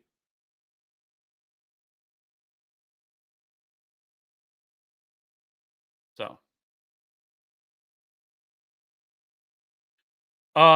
Franklin, Tet, BTJ, Olave for flex this week. I'm gonna go with the matchup, and I'm gonna go with BTJ. I know he's been frustrating, but he got back to practice today. He was wearing a non-contact jersey, but I guess that's probably precaution. But him just being out there for practice, I think, is a really good sign. So I probably go BTJ. I mean, it's not. I mean, we're talking Olave. Don't love it with the quarterback change, and then Ted McMillan is fine. But again, this is a team that really, really wants to run the ball, and it sounds like Bryce Young could be back this week, which I've already talked about. It really bothers me with their um with his this high ankle sprain that he's coming back from. He needs to be a little bit mobile. If he can't, it could be a real problem. So I think they're going to try to run the ball a lot. So that's why I would just go BTJ. Fantasy football noob, Keenan Allen and Gatson for Waddle. Who do you have at tight end right now? Because I mean, I have a Rondé Gatson as like a top 7, 8 tight end rest of the year, rest of the season. And there's probably a case he made. He could be like top 5 or 6, honestly, with just the way I mean how he's been involved in the offense. Oh, you have Tucker Kraft. Okay, that makes sense.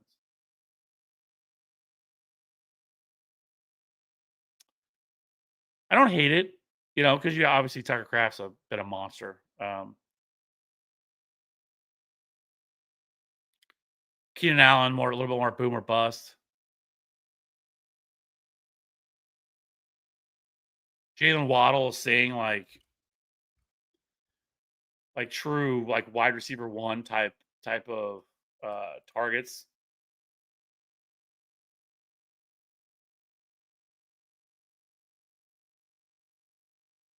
And honestly, if you look at the production with him, I mean 23, 15.8. Now he had the 2.5 game against Cleveland, but I think that was also the weather. Yeah, that was the weather game where the weather was brutal, I believe, against Cleveland. So there wasn't a whole lot of passing going on, so that didn't really matter.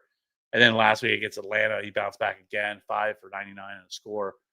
Yeah, I think I make that move. I like it a little bit more. I mean, obviously Waddle I think is a little bit safer of a bet. You have Tucker Kraft, you're set there.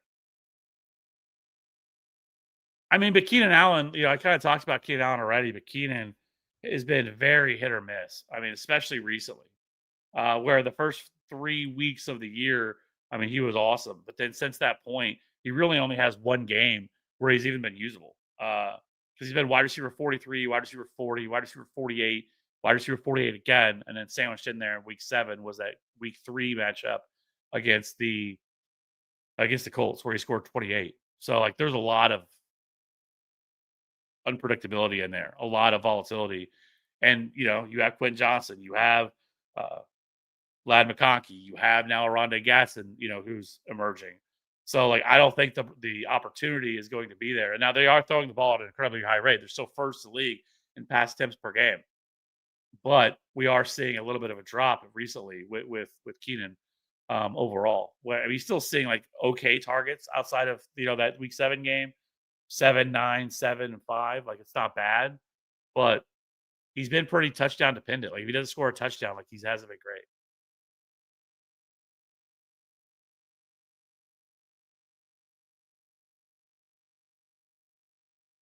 Oh, did I skip one? I think I skipped one.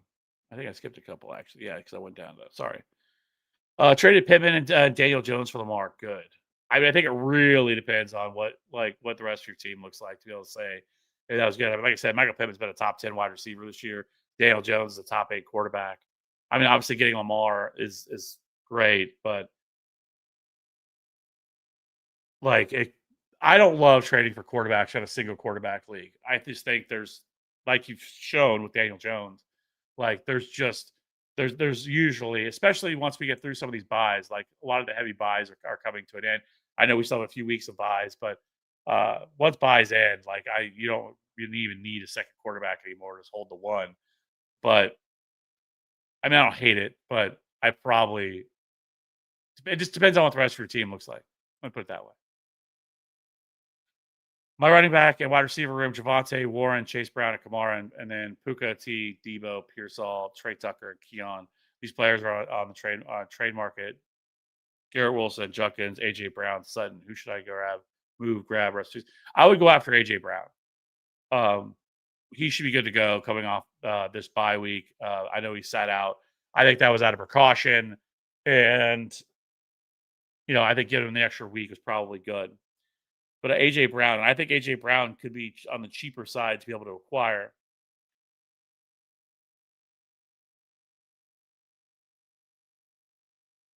But yeah, that would be who I would try to go after. Would be AJ Brown. Who should I drop for Tyron Tracy? Quarterbacks: May, CFC, Bucky, Monty, Aaron Jones, wide receiver Pittman, Dobbs, JMO, Franklin, Jennings, what Myers. Probably Aaron Jones. Like if we knew for sure like Bucky was going to be back, maybe you'd think about Rashad White, but I would just drop Aaron Jones for Tyron Tracy for sure. Because like with the running backs you have, like you're never starting Aaron Jones over Christian McCaffrey, Bucky Irving, or Rashad White if he was without Bucky Irving, and then it'd be a toss up between Monty and Aaron Jones. But Tyron Tracy is going to be a pretty locked in RB2 rest of season. So picked up Bam Knights, put over JCM with Bucky and Junkins on bye and Hampton on R. Good move. Oh, yeah, great move. I love this spot for Bam Knight this week. Top 15 ish running back for me. Start Kamara, Rashad Smith, half point PPR. I mean, I still go Kamara. I know with Pacheco out, people are going to assume that Rashad Smith is going to get this like bigger role. I don't think that he does. I think Kareem Hunt handles the majority of the work, but I also think you could see Elijah Mitchell get called up and be the starting running back, or not the starting running back, excuse me, be the change of pace back. Somebody that comes in and gets like, maybe plays like 15, 20% of the snaps, maybe gets 5 or 6 carries, something like that. I don't see that Rashad Smith is all of a sudden going to get a larger role. I don't think it changes a lot. I don't think he comes in and plays third down because they don't trust him as a pass protector. It's what I've been saying about him for weeks while everybody else has been hyping him up. I just don't see it.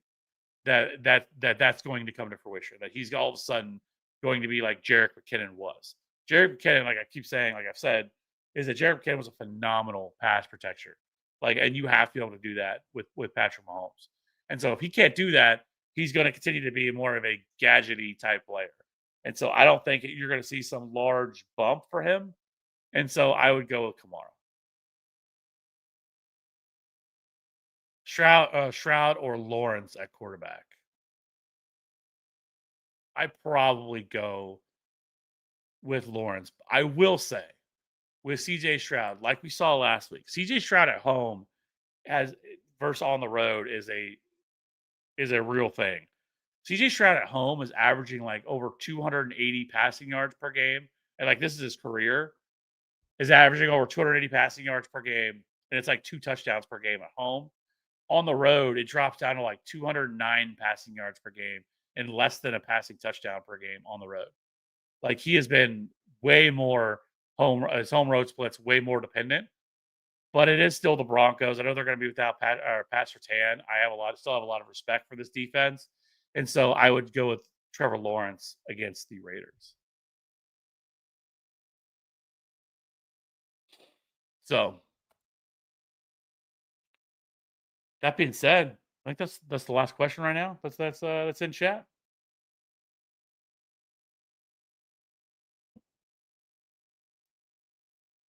If you haven't already, hit the like, hit the subscribe button. Really helps us out. Really helps us grow.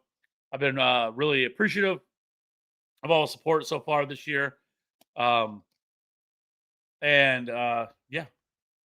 it's one man band that we've been, and it's been a lot of fun. Hope everybody has a good Halloween on Friday night. At least it's Friday night this year, especially it's the worst the next day. But Woody Marks a start. I think it just depends on what other options you have, right? If you're going to play him, like I said, I think he's like a low end RB2. I think he's a decent play.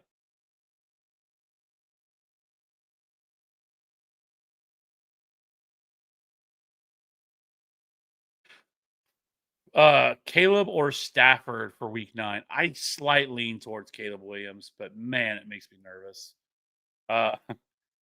Because it was a good matchup last week against the Ravens. But I will say, like I was kind of saying when it comes to the Ravens, like the Ravens got back Kyle Hamilton, they got back Marlon Humphrey, they're getting back some of their pieces. So I don't think their defense is as bad as people I think bad as it was, where they were missing like 9 of 11 starters. But this week, the Bengals are going to be without Trey Hendrickson again. They have no pass rush whatsoever. The only thing is we want Joe Flacco to play because you want them to be pushed. Like you want Caleb Williams to have to throw the ball. Because as we've seen recently, if the Bears can just run the ball, they will. That's the only thing that would concern me there. As far as Stafford, you're probably talking about the same thing, right? That when it comes to Stafford, is that like they're playing the Saints. Like, do they really need to do a whole lot and throw the ball at a really high rate? But then again, we have seen against like the Jaguars where they pretty much manhandled them and controlled them, and they still threw the ball. I think Stafford had 4 passing touchdowns in that game. So, but I still probably would go Caleb. It's just a really good matchup against the Bengals that I wouldn't want to pass up. there. So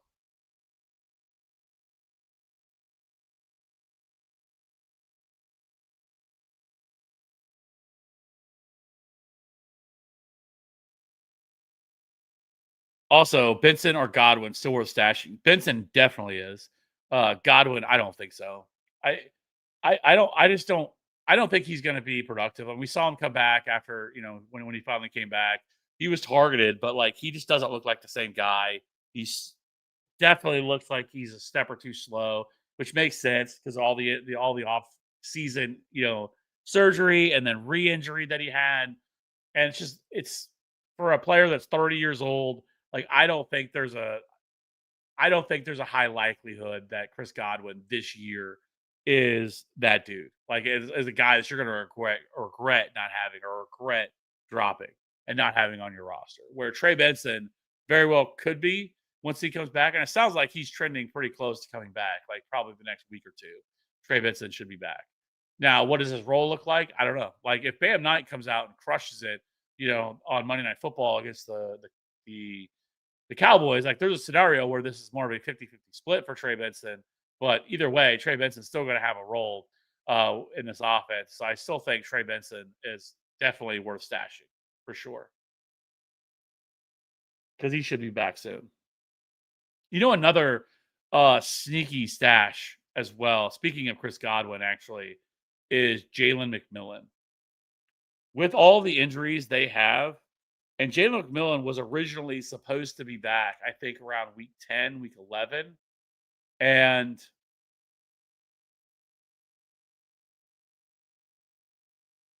so I think when it comes to him, like we haven't heard a ton in terms of updates about him, but it does sound like that he should be back. He has the possibility of being back the next couple weeks. I think the thought was that he would be out until like week 10, week 11. And so I think he's actually a pretty decent stash if as long as he comes back. Um,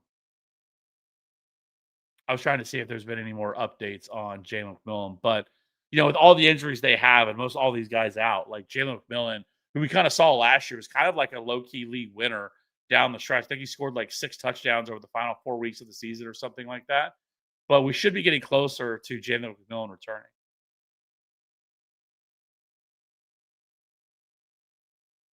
Pats or Seahawks this week.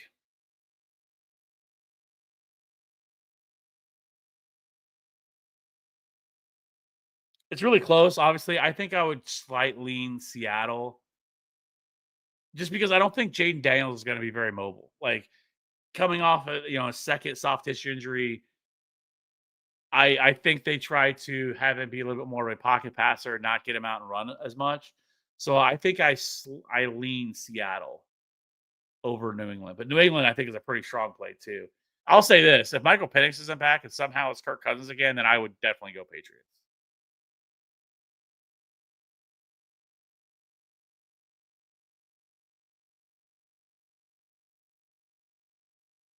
Yeah, I mean Penix was very good, or not Penix. Jalen McMillan was like again like a league winner down the stretch last year, and he would have benefited a lot, had he not gotten hurt with that neck injury. But from what I understand, like that was kind of the talk that he was going to be back around week 10, week 11, and so like we're getting pretty close to that point. And I mean, last year, like I said, with him, showed a strong rapport. I mean, from week 14, he scored 21.9, 18.5, 16.7, 23.0, and 19. You know, uh, but during even at the fantasy playoffs, 18, 16, 23. So Jalen McMillan, there's a lot worse you could do, but I think if you have the IR spots open, I really like Jalen McMillan as a stash.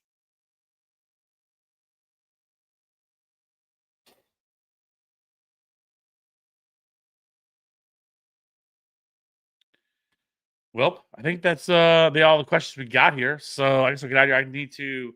Um I need to finish editing the video for tomorrow. The quarterback, running back, wide receiver, tight end, top plays of the week video.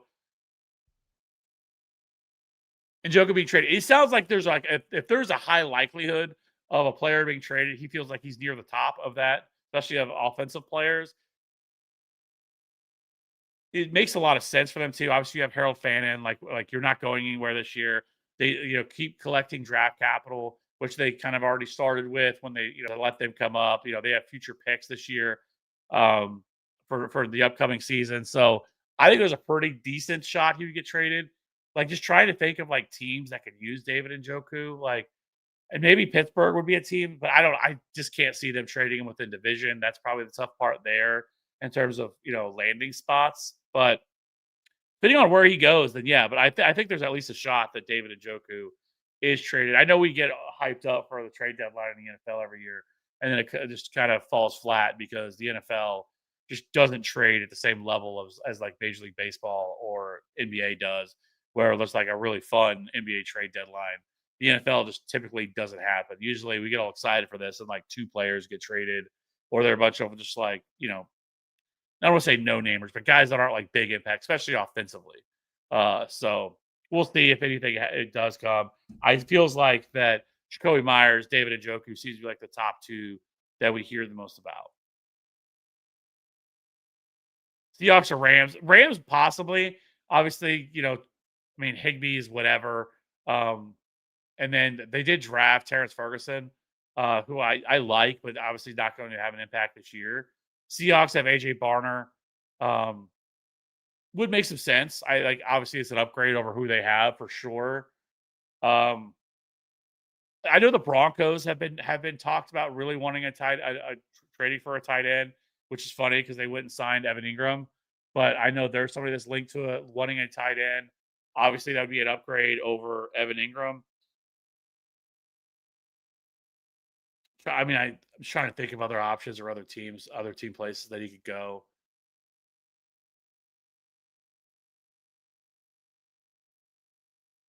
Like maybe the Giants. Like I don't know the Giants. I know they have Theo Johnson, but I mean it's not like he's not replaceable. And I know the Giants have talked about like wanting to add more weapons around Jackson Dart. So maybe that's a move they look to make. I don't know. Like there's not a ton of teams that are just like they're desperate for a tight end, but there's certainly places where he would certainly help them. Um,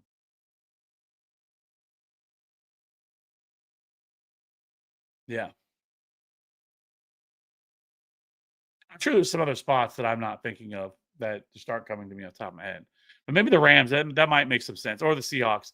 Like it's not like either one of those players, AJ Barner um, or Tyler Higbee, aren't players that he wouldn't be better at that over them. So I guess that could make some sense, especially just for a run this year. I snagged LAC before last week. Yeah, great move. Chargers against the Titans. Love the Chargers this week, but I pretty much we're just following whoever the Titans are playing every single week. That's who we're going to be. That's going to be the top defense of the week, just because of how bad they've been um, defensively or offensively. Excuse me. I mean, Cam Ward only has a 57.7% completion percentage, which is easily last in the league. It's been brutal. I guess next week we won't because I think the Titans are on bye. Yeah, so the next week's gonna be the only week, and so next week's kind of a brutal week for buys in terms of like game environments and stuff. Because Cincinnati has been and Dallas are two defenses that we love to target every single week, and so they're going to be off the schedule. The Chiefs are on bye next week, so obviously, so no Dak, no no Patrick Mahomes, no Rasheed Rice, no Jamar Chase, no CeeDee Lamb. Like next week kind of hits pretty hard in terms of bye weeks, just because of the teams that are going to be on bye. But in week 11, who do the Titans play? Houston Texans. So Texans sitting out there. That's what we're doing. We're just going right after for them, and then Buffalo in week 12. Oh no, that's Houston. Seattle in week 12. So we'll go to Seattle there in week 12. Week 13, the good old Thanksgiving slate. Jacksonville, great defense that week. That's just what we're going to be doing every single week. We're just attacking the Tennessee defense. Always try to look 2 weeks ahead. I don't hate it if you have the bench boss to pull it off. Sucks I had to drop Chase McLaughlin for Pinheiro, but let's be honest. Like Pinheiro, outside of last week, has been an absolute monster. So, like, I mean, since signing with the 49ers, Pinheiro has been or was heading into before last week was the number one kicker in fantasy football, like averaging fantasy points per game wise, was just been phenomenal. And that was a brutal matchup against Houston last week. So that is where he really struggled with. So Pinheiro is not a bad consolation prize.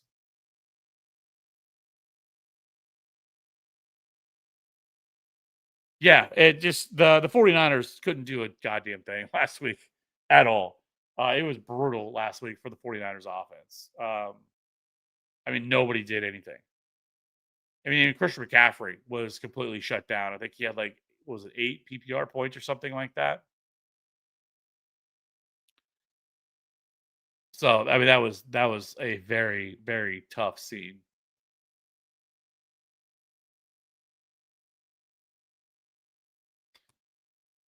Would you start Trey Tucker or Jawan Johnson at flex this week, 12-team PPR?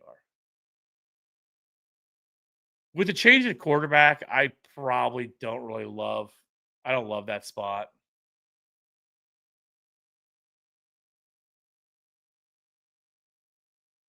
I mean, I'd probably go Trey Tucker. The Jaguars aren't great against opposing wide receivers. I kind of talked about this situation as well in the video that I'll be dropping tomorrow. Just more as a mention because I don't have either one of them as top 36 wide receivers, but I still think both of them are in play. The Jaguars have allowed the fifth most PPR points to wide receivers this year, so I think Trey Tucker has been like a little bit more safer of an option. I mean, he's definitely been one of, but I will say, we are getting Brock Bowers, who should be healthy back this week. So I would assume that he probably is the leader in targets, but Trey Tucker, I still think I would go there over Jawan Johnson. Only Kittle on tight end day. I mean, Tucker Kraft, right? Tucker Kraft went all nuclear on Sunday Night Football against the Steelers. I have McBride, so starting 2 tight ends. Who's the other tight end? But yeah, yeah, so it's Juwan. Never mind. Yeah, I probably stick with that. Would you start JK or Bam? I would go with Bam Knight for sure. Give me Jordan Love over Bo Nix. I am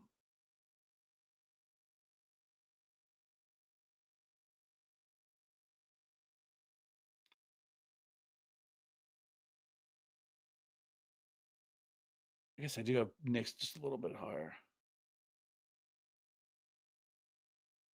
It's just when it comes to Knicks, like it really worries me against that Houston defense. I mean, they've just been an absolute menace.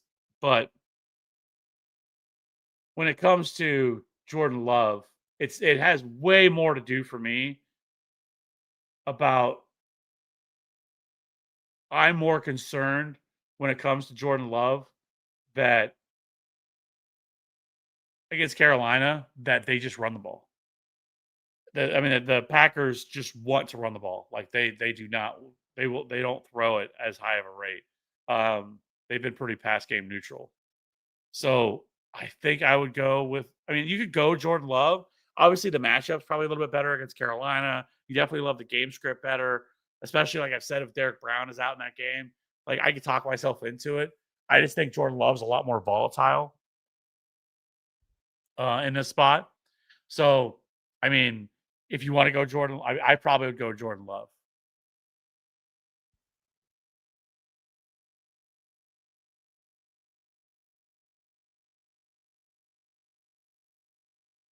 Yeah, Texans don't allow shit. Yeah, they have been phenomenal this year. It's sad that this defense is being wasted uh, for a lot of this year. I mean, again, I was blown away in that Seattle game on the road, the way the Texas defense played, and they lost that game, getting 4 turnovers. Halfway PPR flex one, ETN, Charbonnet, Sutton, BTJ.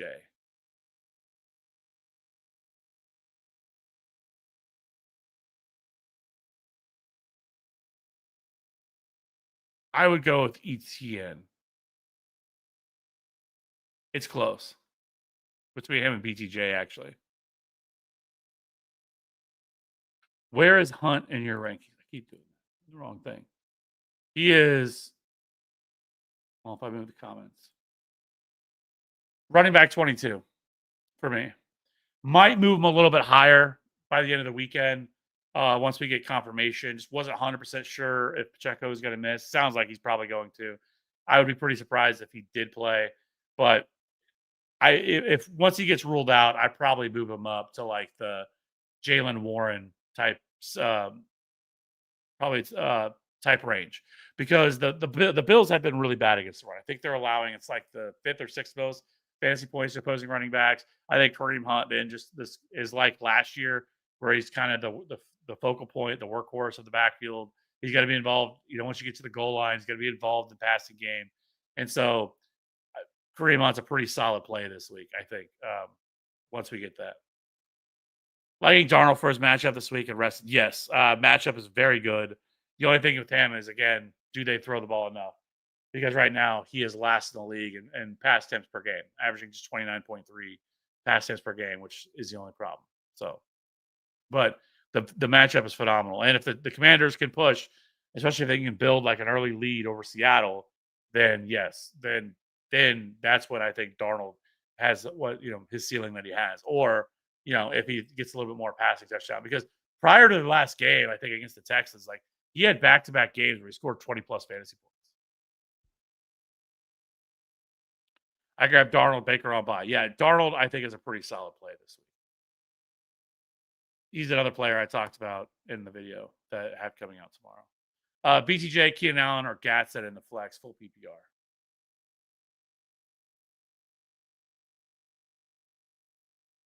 I'm going BTJ. It's close between Gatson and BTJ. Matchup is just better for BTJ. And I think game environment, I should say, is probably better for BTJ. Because that's what really concerns me with Gatson this week, is just, do they just run the ball 25 times with Kamani Vidal and just play ball control offense? Kind of like we saw from the Bucks this past weekend, where the Bucks were just completely okay with running the clock, running the ball, relying on their defense, and just never really opened up the offense. That's the only thing that concerns me with the passing attack of the Chargers.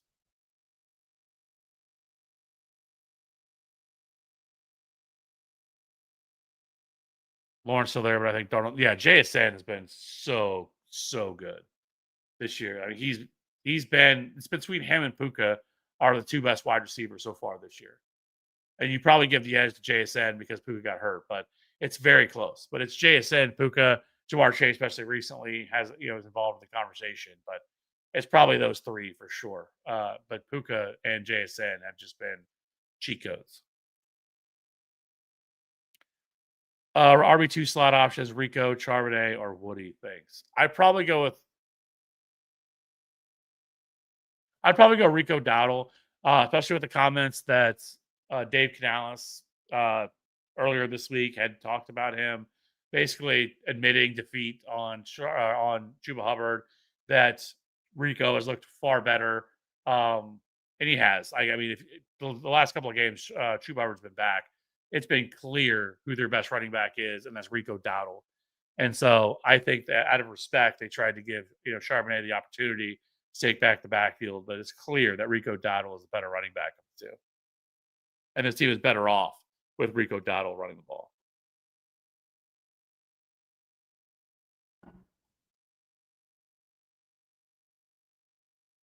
So that being said, that's the end of the question. So I think I'm going to go ahead and get out of here. I got to finish, just as I was about to. Any concerns with Chase Brown, Bengals wide receiver, Richard Flacco? Yes.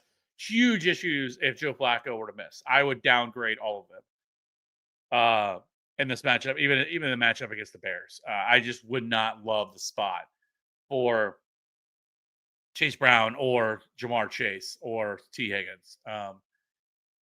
Jake Browning was just an absolute train wreck. So like I just could not.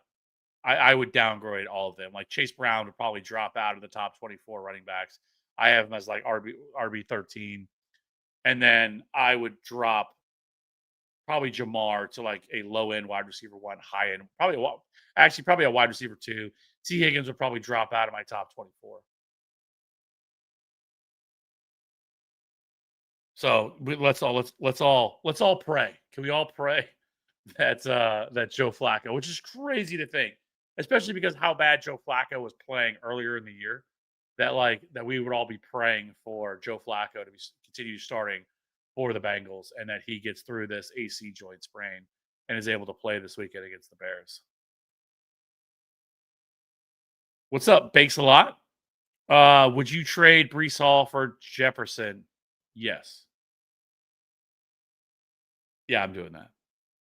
And just pray that Brees Hall doesn't go to like an elite landing spot if he were to get traded. But thanks, do sub. I appreciate you. Appreciate you subbing. Again, if you haven't already, hit the like, hit the subscribe button. Really do appreciate everybody rocking with us. Appreciate everybody watching. Been a lot of fun. This is always my favorite show to do every single week. Just because I get to interact with people and talk.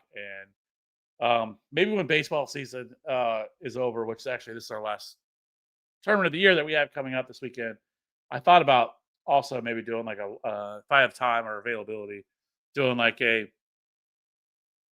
Friday night uh stream or something like that where we talk, or like maybe we go a little bit more in depth of like roster management and roster trading and stuff like that. If I get time.